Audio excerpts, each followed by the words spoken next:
Good evening, ladies and gentlemen, from coast to coast. This is Walter Hartley speaking with a special bulletin from the Winrad Broadcasting Service. The war in the Middle East has entered its 13th day. Ships are burning in the Persian Gulf.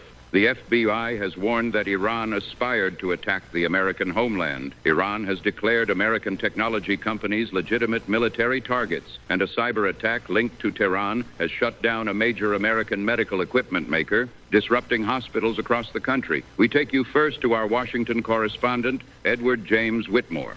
Edward?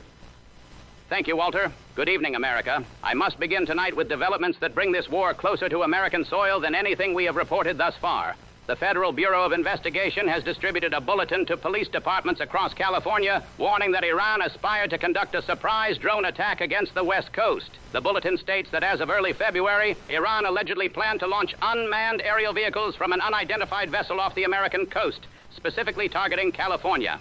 The FBI says it has no additional information on the timing, method, or specific targets, and describes the intelligence as uncorroborated. Governor Newsom says there is no imminent threat, but has activated a state emergency operations center.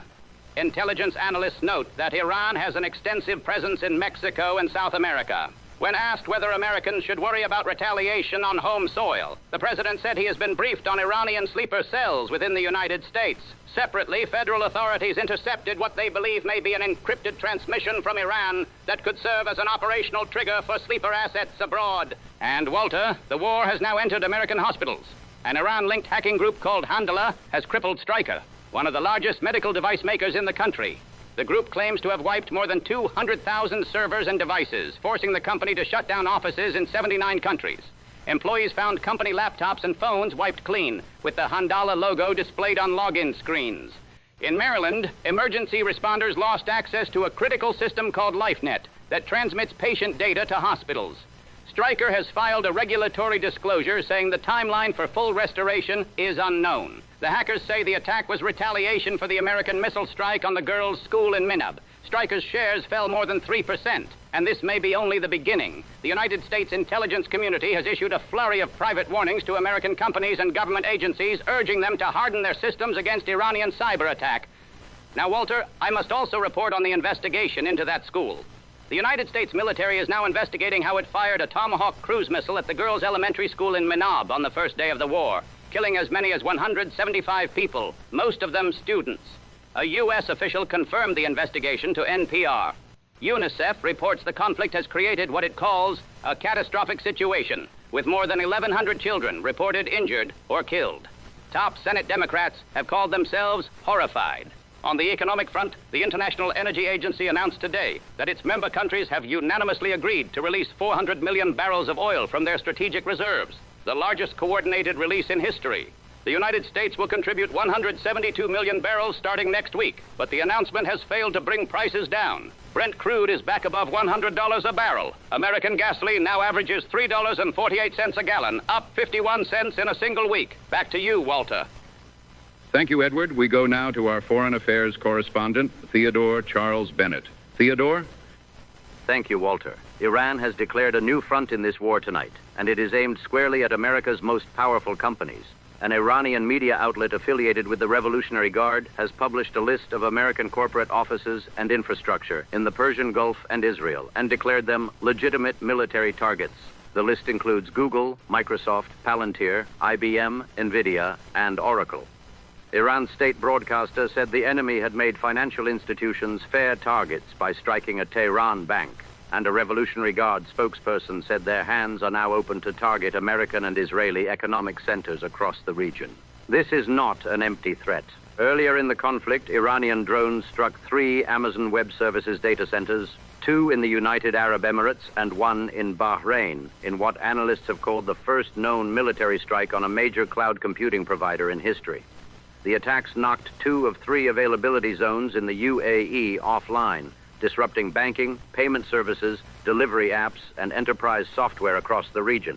Iran's Revolutionary Guard confirmed it targeted the Amazon facilities specifically because they support American military and intelligence operations. Amazon advised customers to migrate their data out of the Middle East. The implications are staggering. OpenAI is building a 10-square-mile artificial intelligence campus in the UAE called Stargate, with involvement from Oracle, NVIDIA, and Cisco. Microsoft is reportedly planning to invest $15 billion in the Emirates over the next 3 years. All of that is now in jeopardy. 17 submarine internet cables pass through the Red Sea, carrying the majority of data traffic between Europe, Asia, and Africa.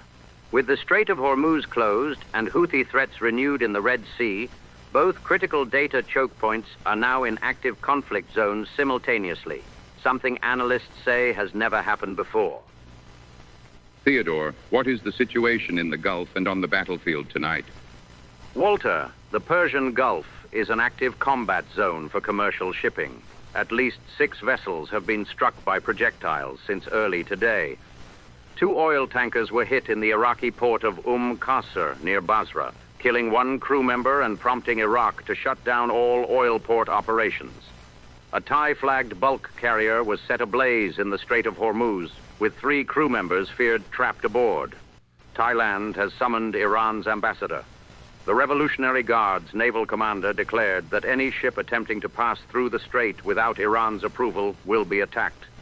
Iran and Hezbollah launched a joint operation against Israel overnight lasting 5 hours, striking what the Guard claims were more than 50 targets.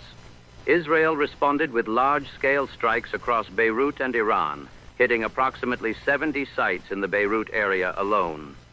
634 people have been killed in Lebanon. 750,000 displaced. The death toll in Iran has risen to at least 1,348, with more than 17,000 injured. 7 American service members are dead and 140 wounded. For the first time, Iran has stated conditions for peace.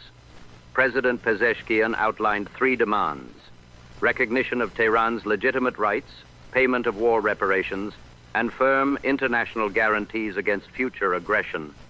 Meanwhile, Iran's parliament speaker warned that if Iranian islands are attacked, Tehran will abandon all restraint and make the Persian Gulf run with the blood of invaders. Russia is now providing Iran with specific tactical advice on drone operations, beyond the general intelligence sharing previously reported. Ukrainian anti-drone teams are operating in Qatar, Saudi Arabia, and the UAE. Kuwait lost 6 electricity transmission lines after interceptor debris fell on infrastructure. And the UN Security Council adopted a resolution urging Iran to stop attacks on Gulf states, though it made no mention of American or Israeli strikes on Iran. Back to you, Walter. Thank you, Theodore. Thank you, Edward. Ladies and gentlemen, 13 days. The war has come to American hospitals through a cyber attack. The FBI warns of drone threats against California. Iran has declared Google, Microsoft, and Oracle legitimate targets and has already bombed Amazon's data centers. Ships burn in the Gulf. A school full of children destroyed by a missile is under investigation. The largest oil release in history cannot bring prices below $100. And Iran names conditions for peace while its parliament speaker promises blood. We shall continue to bring you developments as they occur. This has been a special bulletin from the Winrad Broadcasting Service. I am Walter Hartley. Stay close to your radio. And now, from the Homefront. Hello, ladies. This is Dorothy Wilson. I was not sure what to say tonight.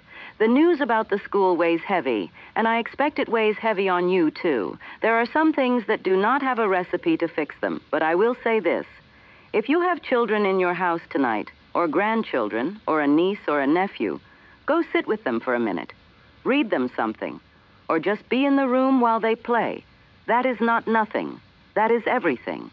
And if you need something to do with your hands, because sometimes you just need something to do with your hands, make oatmeal cookies, 1 cup of butter, softened, 1 cup of brown sugar, half a cup of white sugar, 2 eggs, a teaspoon of vanilla, 1½ cups of flour, 1 teaspoon of baking soda, a teaspoon of cinnamon, a pinch of salt, and 3 cups of oats.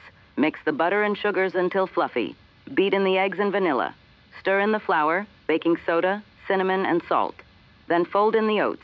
Drop them by spoonfuls onto a baking sheet and bake at 350 degrees for 10 to 12 minutes. They come out soft in the middle and golden at the edges. They smell like a kitchen is supposed to smell, and they give you a reason to call somebody over. Good night, and God bless.